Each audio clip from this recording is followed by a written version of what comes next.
noise around us feels louder than ever. Everywhere a pull to take sides, to draw lines. Yet, beneath the noise, a longing endures, to live in peace, to belong, to find meaning. So what do we do? Withdraw? Resist? Choose a side? Or could another way exist? One that begins with a simple truth. There is no other. The pain of one is the pain of all. The hope of one belongs to all. Everywhere, groups of people are widening the circle of us.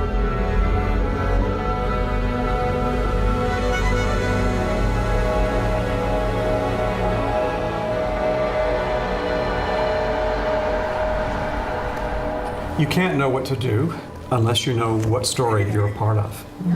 And the insight we have from Baha'u'llah is that we are part of the story of the maturation of humanity. A new story is taking shape, quietly, patiently, together.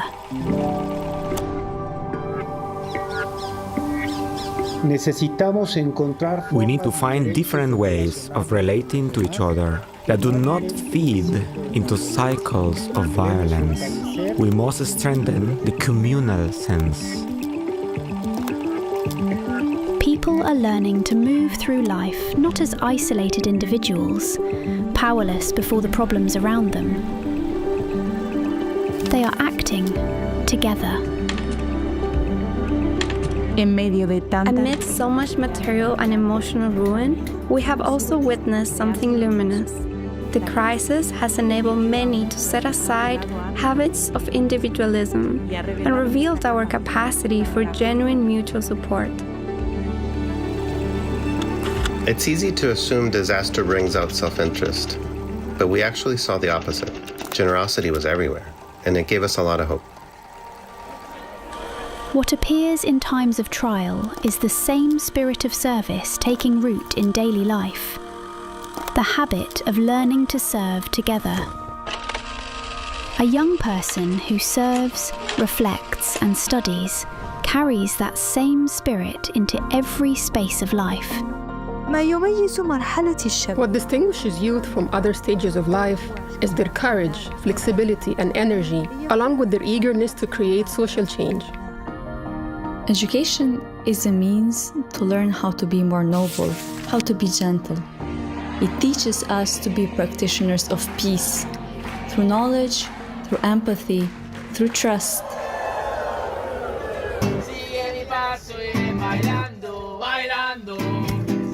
When you put coherence, service, relationship, and values at the center, suddenly our true nature comes to life.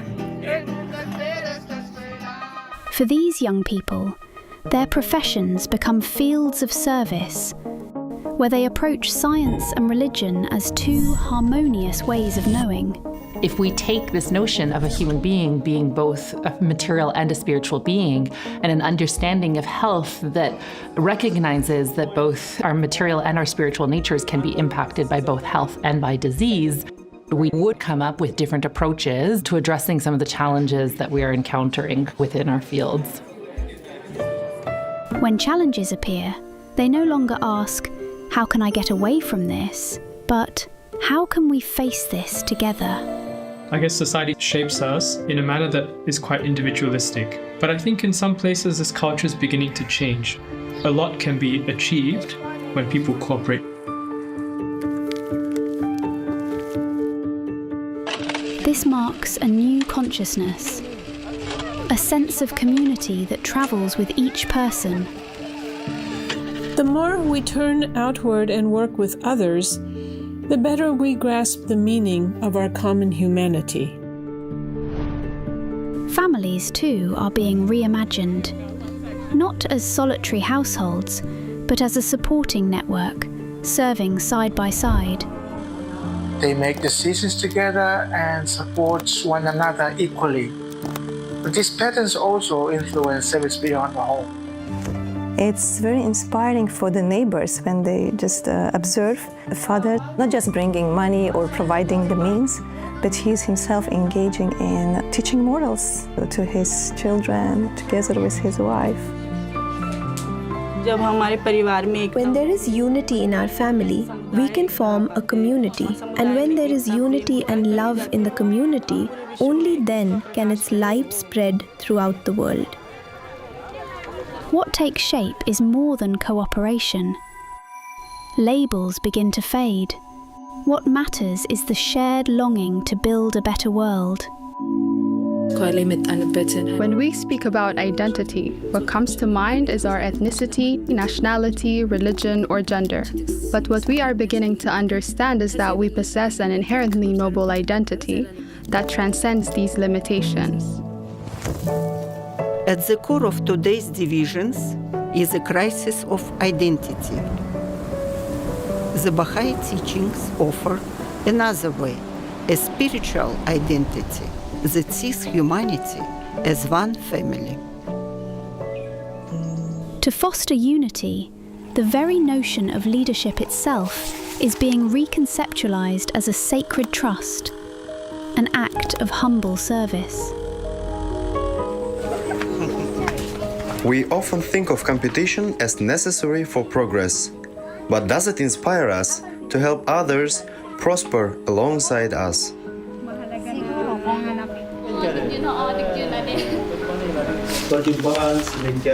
This forum is for us to profoundly consider and discuss the development of our villages, both spiritually and materially.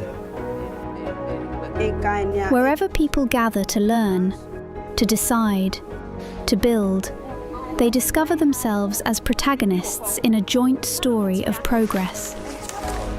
The Baha'i community's commitment to gender equality and justice is rooted in the belief that all human beings are created to carry forward an ever-advancing civilization, and that gender equality is a prerequisite for peace. A number of women were very keen, and they said that they would do everything that they can to see to it that a secondary school is established within the village. This project has inspired many people to reconnect with the land and to rediscover the joy of planting.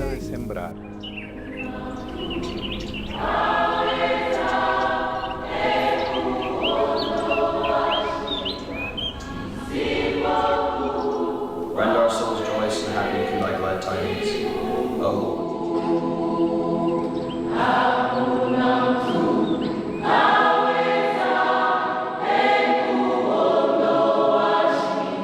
These are the havens of peace, glimpses of new patterns of life that people are learning to build through collaboration.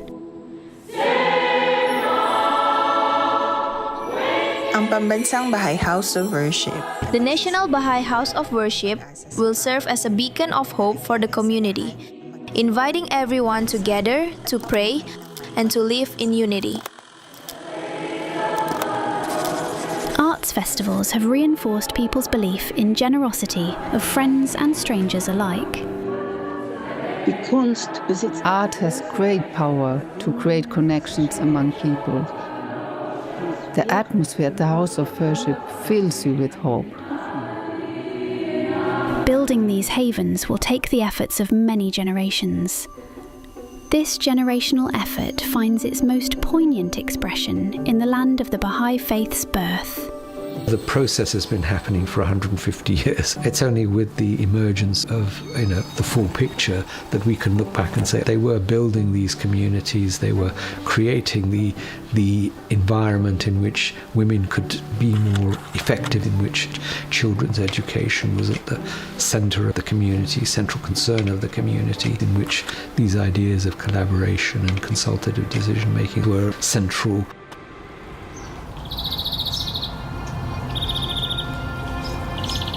To nurture these patterns requires more than plans or programs. It begins in the heart.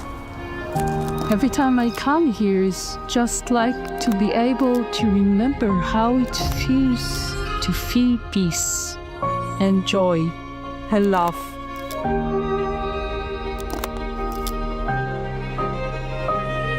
When we look upon others and see no stranger, when our hearts kindle with kindness for all who cross our path, something shifts.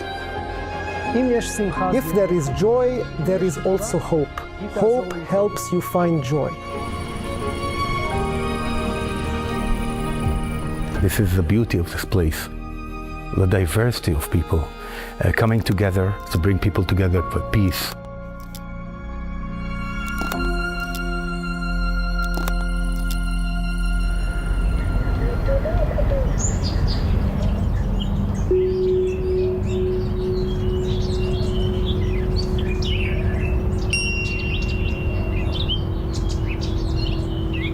In all these ways, the distances between us vanish. And on the same ground where difference once stood, we learn to walk hand in hand. The life of Abdul-Baha saw no separation between friend and stranger. Now, as his shrine rises, it stands as a gentle invitation to nurture spaces of belonging and shared purpose.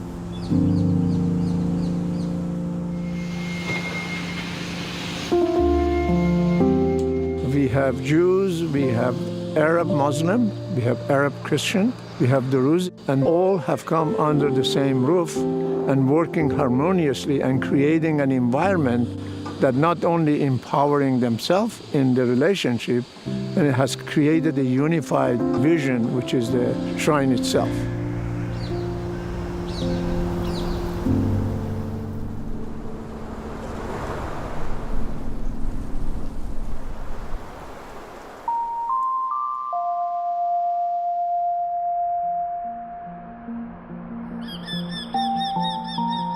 Humanity's story is not one of decline, but of awakening, of maturing.